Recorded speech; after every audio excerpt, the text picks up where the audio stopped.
semi-final match ni na an tan do na mar hi khoni inti deu dul mai sang te so ka ya i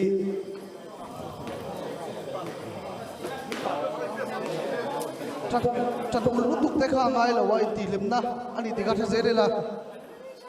zai thelo te music play thelo te in siam kha lo ma tu na to cho khoi eng ai o mai fu sala kan chok do don lo kan music career kha poi bo chuang chuan dim te te nuam te win nui sang in let's football and let's futsal thank you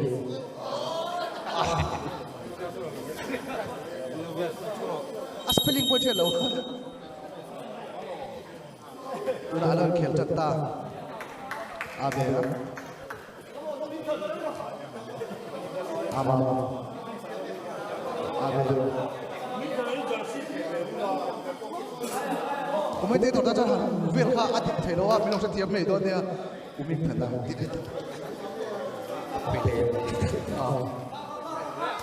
umi thara aman chess dal Elja Mingthan Aljela thật sai trong một lúc đi ta rất nhiều commentator tu telong ah commentator ah commentator kau tete pun lain saya kan kata itu bilo ke lo mo Funky ba?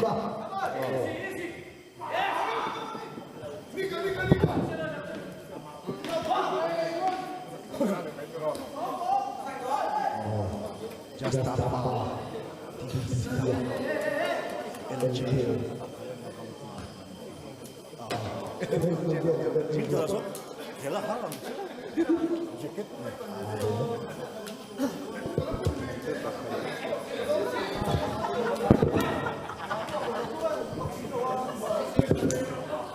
Puri na mahiya ni khela mu ta ta hian soi ve se la apu lo em ni ka pu nai khop mai ka thu nai ang nga mml in tumber chu mi sian te in u law la in po na ani a khami ka se rengin kan game khela po chang ul lu tuk lo le khatia nga thin rim zong ang chi khachu ti oi mi alo ania midang tinatu ni a chun mi ti na ni tum turani awan poi wo em chu zana hian tun seki under 19 na winner te kha an bass player le an vocalist an kala hela hian an ni po music lama elara man so social race ya LJ bola khalu da umi thana pet goal to le pet goal from kiwa lo ti boya a goal tre ba khan tiang kha goal zone a keeper man thelo pe se chona goal ultimate thin ane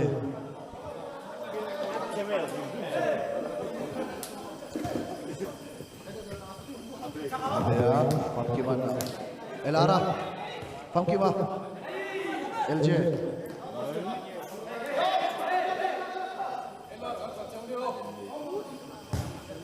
pet aman teu goal chung alu se chona goal am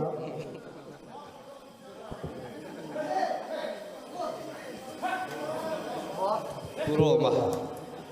Famkima Elara titi meniti elara la chuak le a outlet me Gospel United ball okay cheap Stephen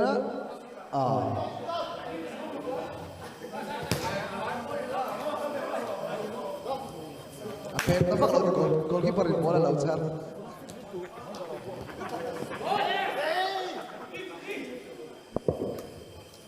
amu lo tiap si da me phe me lo tu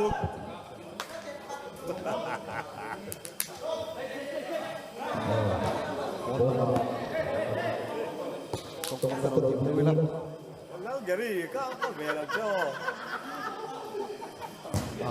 trong cái thể dục cái gì sẽ chỉ coi vào sàn đầu biết không gospel le te thi alo khen bela khonga in siam te sok sok the chuan ai dai lo viu me in polte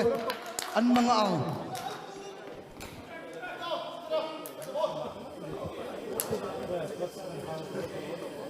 Ate phone cost ka keyboard is like sound no. avan pet lut thatuan thing te em các bác goal zone tụi sẽ chú goal mấy thầy keeper man lo chuan mo cái phần nó mình lâu chuan chỉ khá lông lệ sẽ là Stephen alo lap then sata la fu se chuan atan lo pui the khát lăng sẽ chú goal thut thầy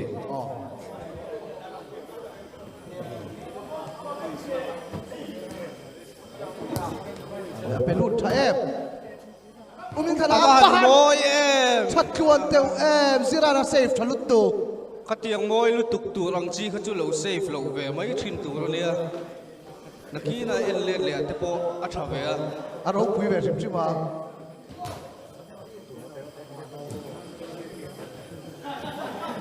bea LJ avan la lut that thi ta kem ke po ma sa min bum sap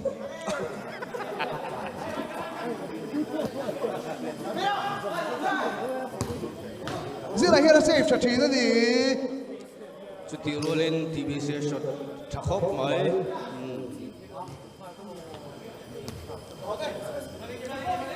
giải nó cái đến khel hi nó tuk tuk lệ về là YouTube và live in thì nó đó đi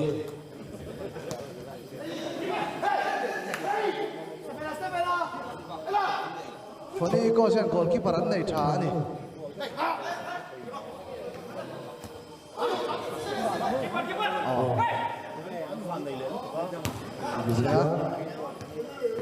LJ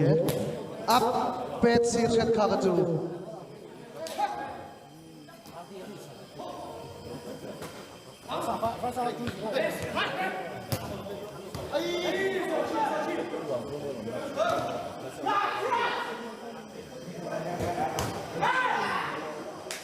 avan pet tha em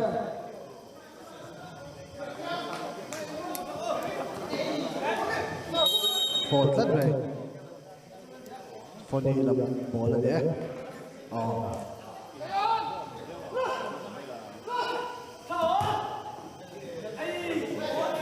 out low elara bal lu tha em pham ki mati sual seta out lan me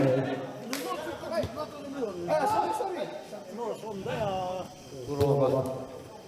Stephen khát thấy sẽ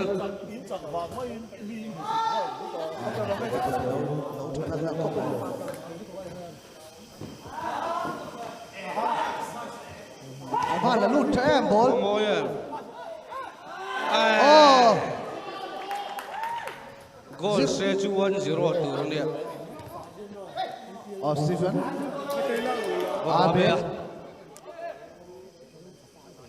mình thật là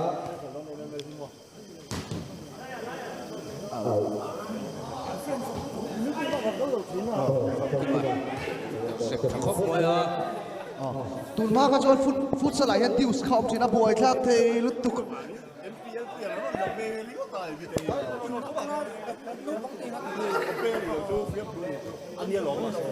foot sa la dius om chu boy thak thin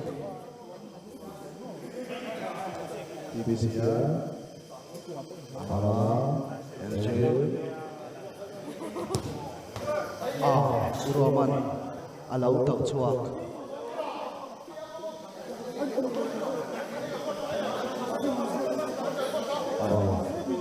gospel le corner kick an wa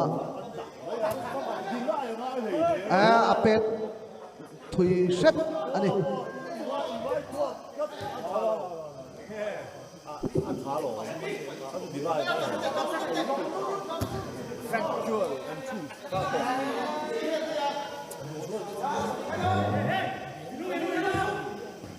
ini terapahan satuan TUM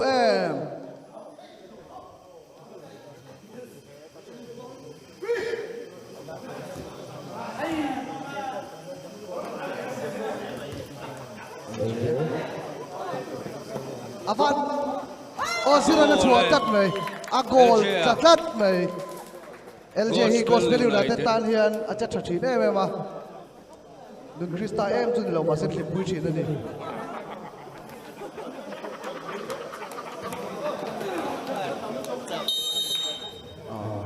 football a hian wang lai nei chi ni no ma that wang lai mo le ball han pass to ra ok rem chang lo wang ve shim wang lai nei no ma yan Gospel United in 1-0 in man choi meka first half khel meka ni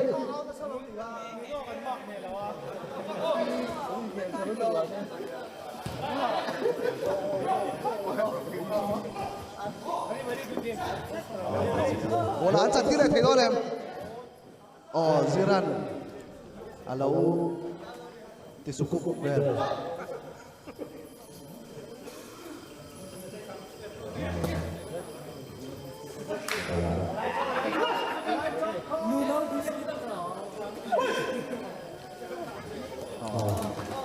Outat này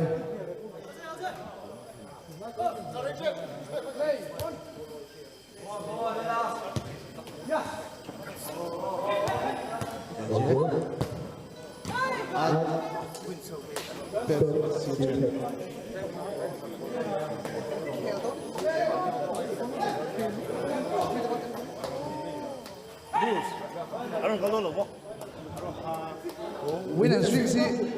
8 minute tum turnia anu kal thei do lo wangin winner challenge an ni ve khai thon winner challenge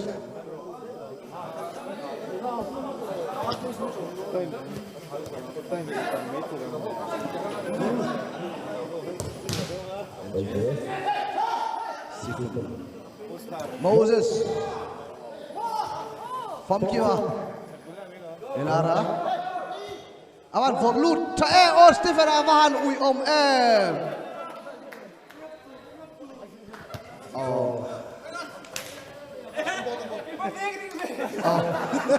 ani hin beng ring via wani Famki ma hi zai pa mal beng tam tempo kip thang khania in khela pa beng ring zel bei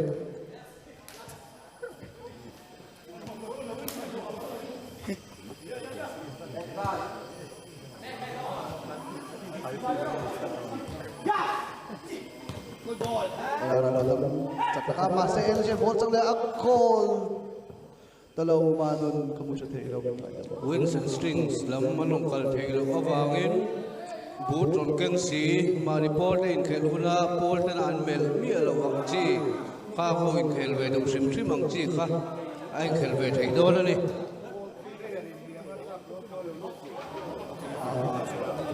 pol tan an be sei mi lo ang chi tang an chan song thei do la ni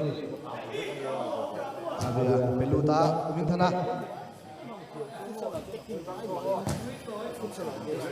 LJ Puncepa out a goal ta LJ jersey number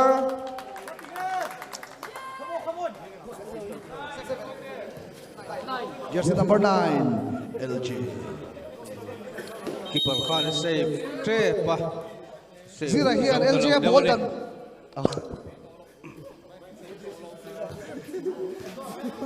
Zira here LJ ball dan hi azir angai ani dang zau chi lo ma se angle chu khar tha first half azawa ha dam teu khanam ro nuam ti teu kwa in pangtina tu om su se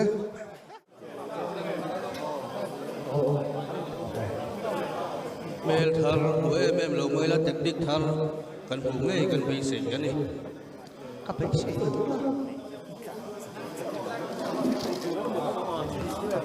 Kita kena chicks nilo leve singa samosa de velo asa kole lo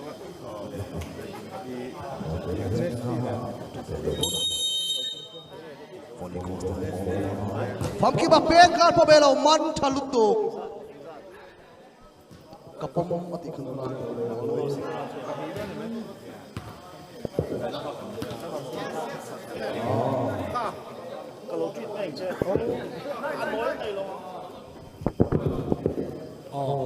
out ha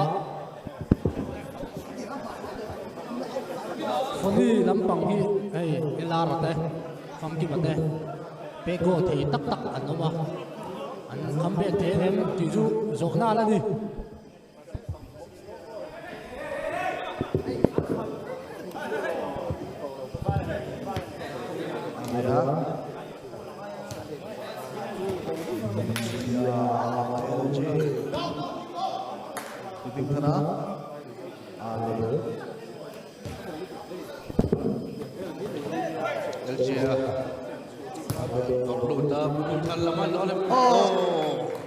tu na sila lo ti da kha anal khati chi ni lo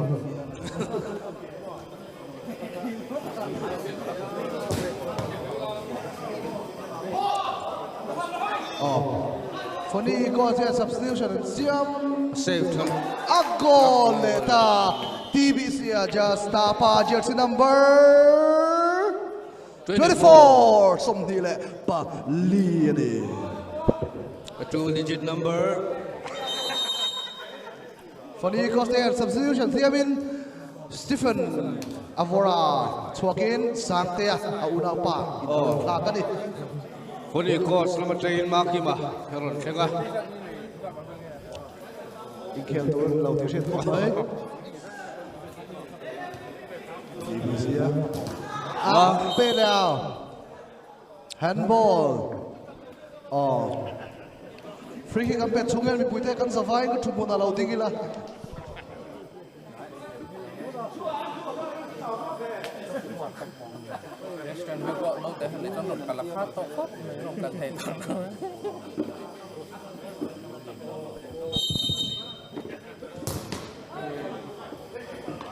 Kailangan lang dang chukop mai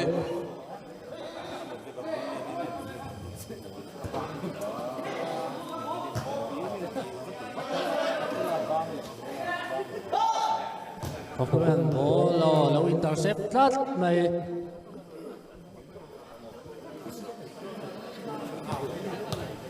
pasa 1-2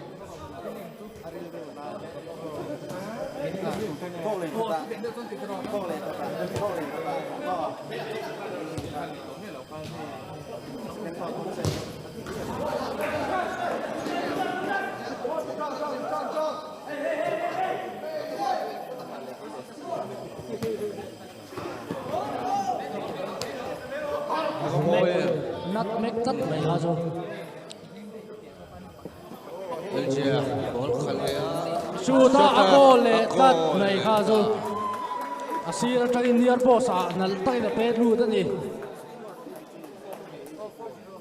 Gospel United 4 Phoni coach nil lalini Phoni coach lamin an chang le thei do lem ilo clear zelang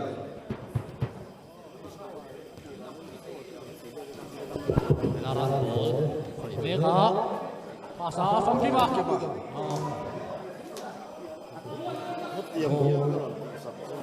corner ani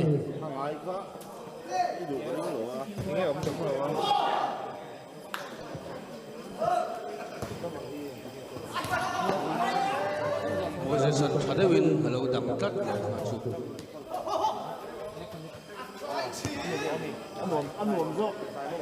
Kiba hapum nal em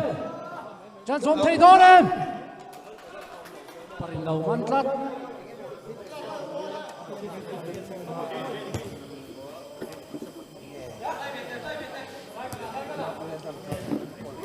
min khala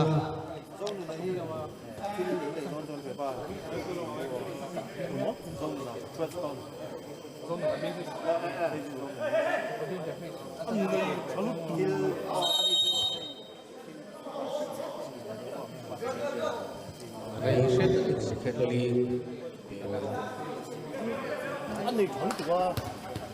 intercept a Lara lalu thei phong ki ba khop mai shoota aba goal nal em halu tu ka goal mo ilu tu top corner ani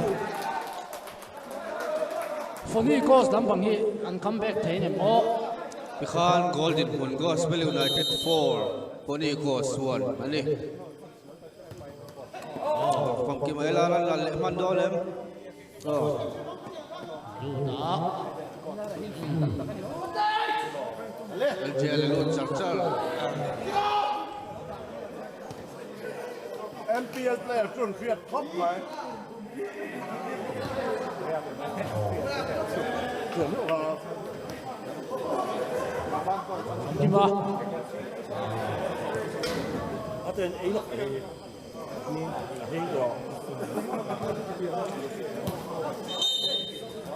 ผมเคยปีนเนี่ย man đầu tát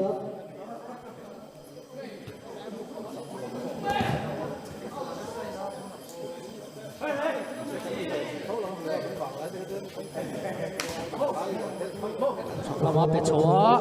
dia cross door em no deflect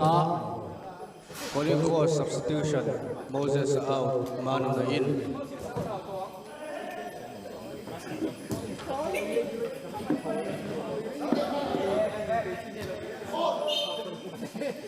Manu na ron na tang lam na ron ken thei door em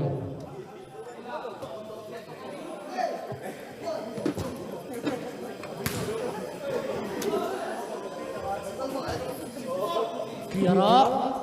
Paroma Elara Save that mai ha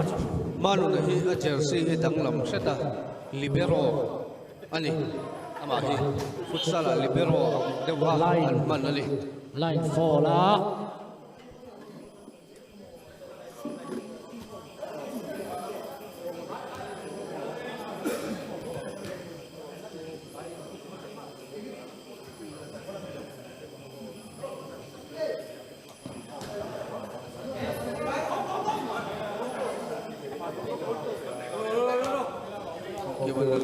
đó ha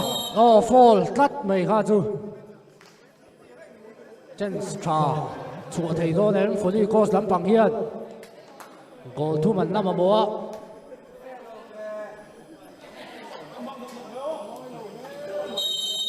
Hoàng Kim à shoot á bắt đầu em và bỏ số cái gì mua phụ ha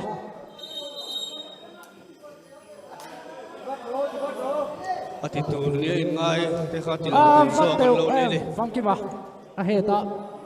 lụt lầu chia chia đi mình thật à xếp lên tắt mấy fall team fall đi pro ma hi awang lai chun tia ka a tha em thrin ni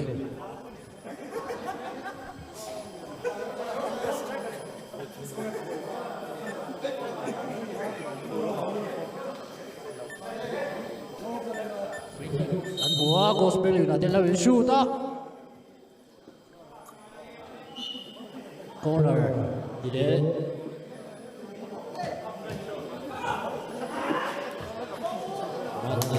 tắt here à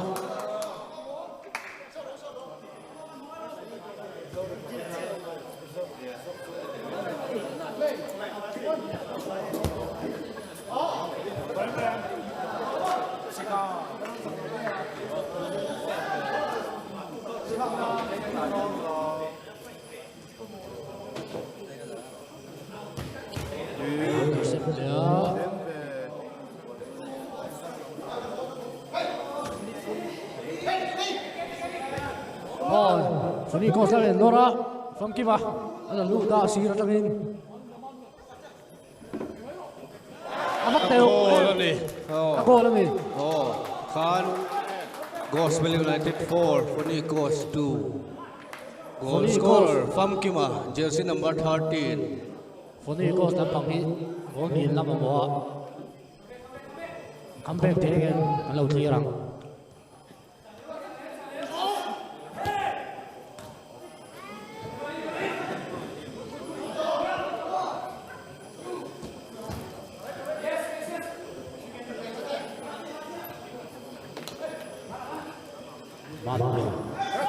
Thì xua rất mấy pha chú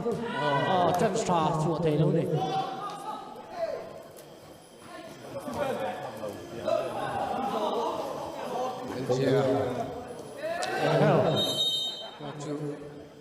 tackle ding tak ani kha chu maluna rugby le na siat pol le ulak ani kha chu rugby le motel kat WWE style tackle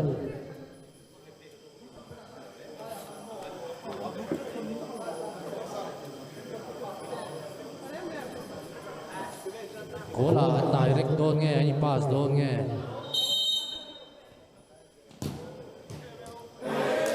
post ta fule tak mai kha chu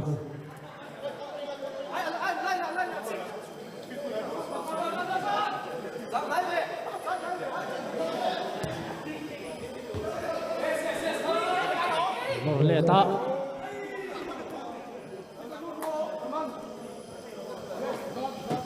Stephen Avura records lu de sia mal na chuak ani Elara kal chawa low intercept ya Roma Stephen a from Kiba Stephen a oh for you man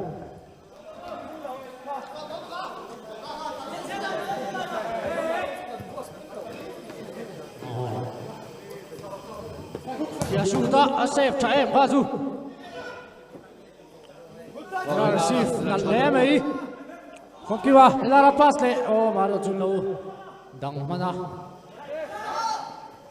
Stephen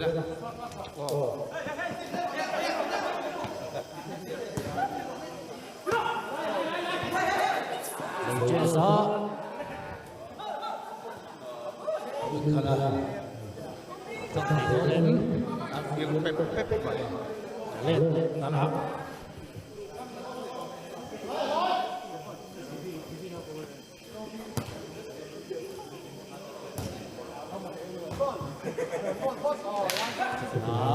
baru ba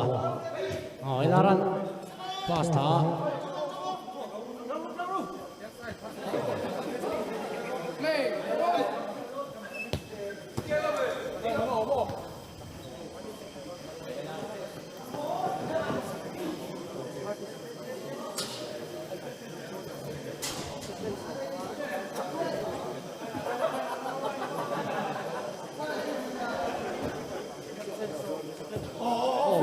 Wing thala finish tay đó em ala le de a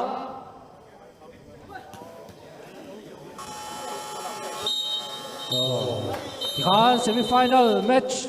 number 2 a Gospel United in Phonicos 4-2 in Andea final a hian X Connection le Gospel United te an khel dor ni